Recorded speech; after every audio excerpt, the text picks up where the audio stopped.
Well, thanks very much, and thanks for inviting me.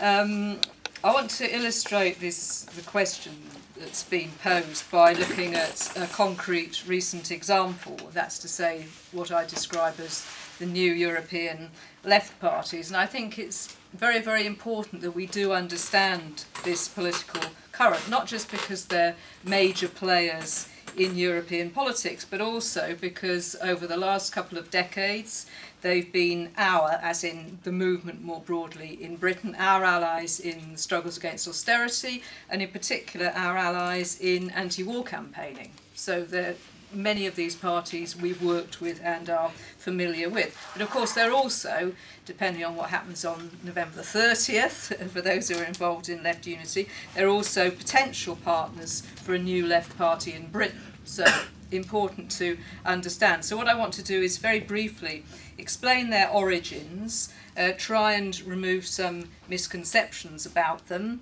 and discuss their political basis and the challenges that they face. In 12 minutes. 14 minutes now.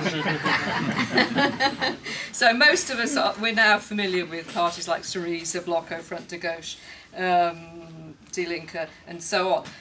I think many people, probably not here, but more broadly, think that they're very recent formations, that somehow Syriza's popped up in the last year or two. But of course we know that that is not the case. They have origins dating back at least 20 years, back to what many people consider to be a very major realignment of the left, which took place round about 1989 to 91 with the collapse of the Soviet Union and its bloc. And the West European communist parties, or parts of them, were the major players in this left realignment that took place. If I could just start with the communist parties, I tend to look at it from that perspective because I myself come from a background in the Communist Party here. There were basically three political trajectories for the communist parties as they existed pre-1989 to 91 in Western Europe.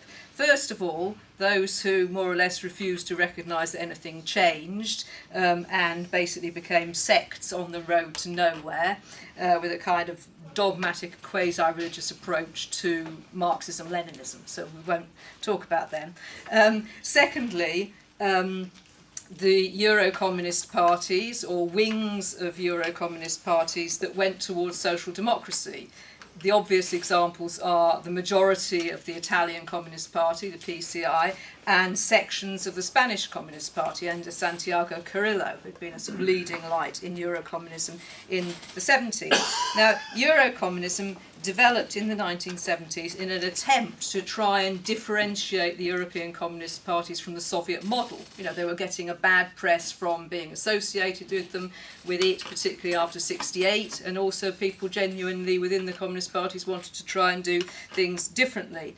But they were also attempting to address the fact that there was a kind of radicalisation of European social democracy taking place in the 1970s as well, whereby they were using anti-American, sort of anti-Atlanticist rhetoric in order to develop a kind of radical case for European integration. In actual fact, it was in order to try and make European more capital more competitive vis-a-vis the United States. But anyway, sort of dressed up with radical rhetoric. So that was what the communist parties were facing at that time. But in abandoning the kind of Soviet-type model and in abandoning things like the dictatorship of the proletariat, the communist parties in Western Europe didn't opt for a left critique of the Soviet system and all that sort of thing, which no doubt comrades here would have been engaged in. They moved towards social democracy and what they called alliance with so-called progressive capitalist elements, you know, the kind of sort of reworking of the Popular Front idea from the 1930s. So that was where some of those parties went, on the trajectory towards social democracy. So that tendency has nothing whatsoever to do with the new European left parties. That's a common misconception, that the parties, the new European left parties like Blocko and Die Linke and all those, that they somehow come out of Euro-communism. That is absolutely not the case. Euro-communism went towards social democracy. And so that leads us to the third tendencies, which is parties that didn't embrace Euro-communism, or the left wings of those parties which had embraced Euro-communism. So, for example, in Italy, where the Italian Communist Party sort of became Italian social democracy with the collapse of the Socialist Party in Italy, Communist Refoundation, the Party of Communist Refoundation, was set up as from the left wing of that party, which refused to go down that road. Same with the left wing of the Spanish Communist Party, the French Communist Party, which had briefly flirted with Euro-communism and then rejected it. So this was a new type of current. They retained Marxist politics, had a sort of big anti-capitalist orientation, and they looked towards a regroupment of the left. Because, of course, it wasn't only the communist parties that were turned upside down by 1989. It wasn't just a problem for us in the communist movement, it was a problem for the left more broadly. And in fact, that crisis affected the whole spectrum of politics. Of course, it affected the right, because now the right could abandon welfare states, things like progressive taxation and all that kind of thing. You may, those of you around at the time may remember Newt Gingrich, who eventually became sort of Congress or Senate leader or something. He said that progressive taxation was an artifact of the Cold War, and now the Cold War was over, it could be abandoned and rejected. So that was what the right was on. They saw this huge opportunity. But it also assisted the rightwards move of social democracy. You know, they were sort of happy to sort of now jettison things, state ownership, planning, anything like that. It was residual still in the 1990s.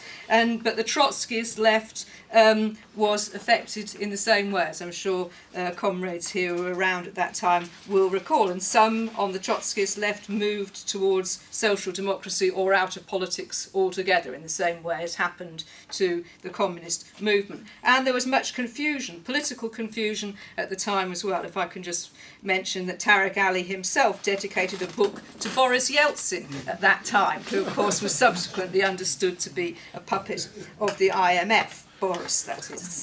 So it was a real time of political ferment. And I understand that realignment to be that there was a kind of an essential divide in the movement. And it was around this question, whether consciously understood or not, it was around the question of, had the division of the Second International during the First World War, you know, around Zimmerwald and all that kind of thing, had that been a mistake or not?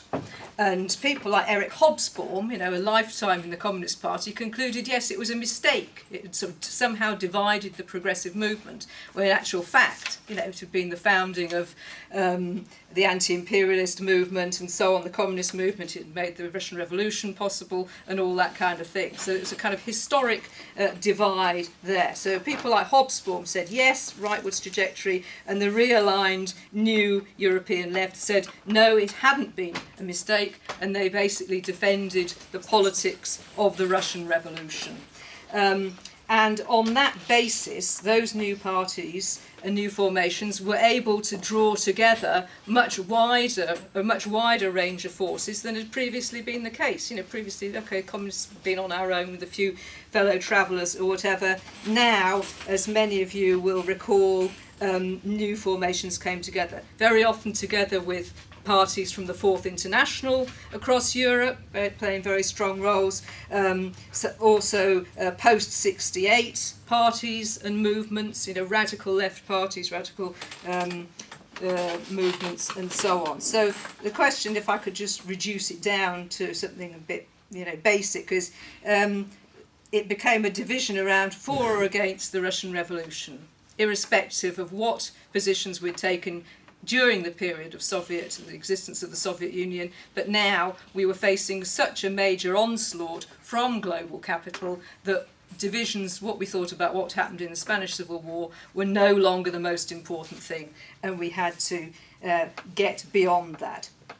So these new formations which were coming together and bringing all these political forces together, key features of them, commitment to open debate and renewal, to finding new forms of democratic processes within them to facilitate different political perspectives, identifying as socialist, feminist, environmentalist, anti-racist and anti-imperialist. That's a kind of broad package of the policies that these parties were developing. The West European Communist Party-based things were joined by parallel developments in a number of ways, from Scandinavia, for example, where parties that had split with Soviet communism in the 1960s, so Axel Larsson's party, for example, turning now to the left, recognising what was taking place in Europe. Two former ruling parties from Eastern Europe, the PDS from East Germany becoming an all-German party, and the Communist Party of Bohemia and Moravia from the Czech Republic. All the other, more or less all the other former ruling parties went off to social democracy. You know, that's the reality of it. But those two parties didn't. They sort of attempted to recapture their Marxist heritage and so on, and working in new ways. But those developed. That was how the new current developed. And of course, it didn't develop in the abstract, because from 1991, the ruling class had moved very fast to take the opportunities presented to it with the Soviet Union no longer there. You know, there's huge areas of Eastern Europe and the world there to spread into in terms of economy and politics and so on. And the first attack in Europe, of course, was the Maastricht Treaty in 1991 to impose a neoliberal Europe, smash the welfare states and so on. And that led to a surge in support for these new parties, continuity parties and formations. Millions were on the demonstrations which they led in France and Italy and so on. And also this was the beginning of big votes for these political formations, in excess of 10% nationally and regionally, sometimes sort of 15 or upwards. And this current grew in the early part of this century with people breaking from social democracy to the left. You know, as social democracy moved further and further to the right, breaking to the left, important figures like La Fontaine, who'd almost been Chancellor of Germany, Mélenchon in France, who'd been senator, and so on.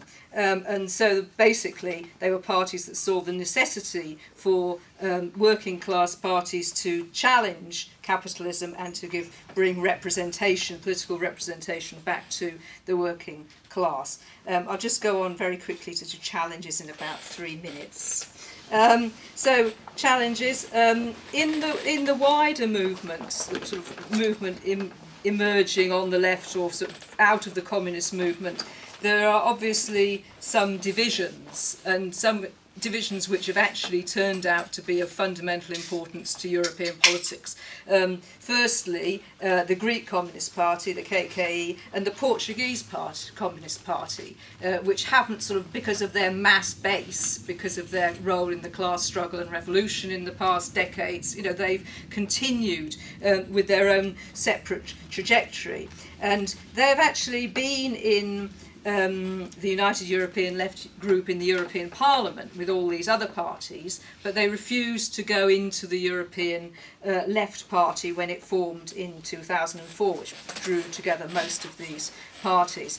And they sort of reject the European Left Party for a couple of reasons. Firstly, because they prefer to focus on opposing their own national capitalisms, and this is something that's been a big feature in Greece, and we've seen how this has led to problems with, you know, failure to have unity on the left with Syriza and Antasira and so on, and the rise of Golden Dawn coming out of that. But they also refused to go into the European Left Party because they thought it was too critical of the Soviet Union. So that kind of thing, and too pro-European institutions. So some problems there which, you know, 10 years ago I might have thought weren't very important, but with what's happened with austerity, I can see that that is very important. I think some of the problems, the divisions appear to have been somewhat overcome in Portugal, because I know recently there's been some cooperation between Bloco and the Portuguese Communist Party against austerity. So let's hope that continues to move forward. But nevertheless, that's an issue there.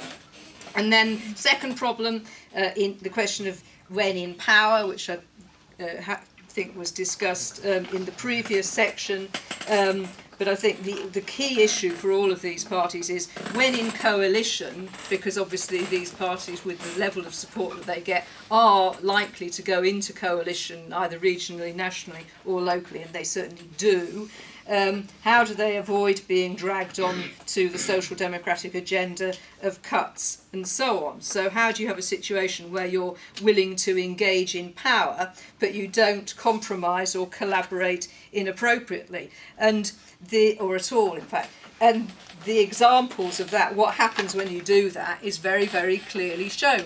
Two examples. One, Communist Refoundation, which was been in and out of government in various capacities. But last time it was it voted in favour of sending Italian troops or keeping Italian troops in Afghanistan. You know, complete suicide, not only politically wrong, but suicide when you consider that party's support was built on the anti-war movement and other social movements and a very radicalised section of the electorate. So disaster for them. And the French Communist Party, which was in the plural left government of Jospin and helped to bring that about, when all fine for the first 2 years, they got 35-hour week through and all that kind of thing, but when Jospin did his neoliberal turn after 2 years, they stayed in. They should have left at that point, you know, and they paid the price electorally at the subsequent election. So there has to be very clear understanding from those parties about what the boundaries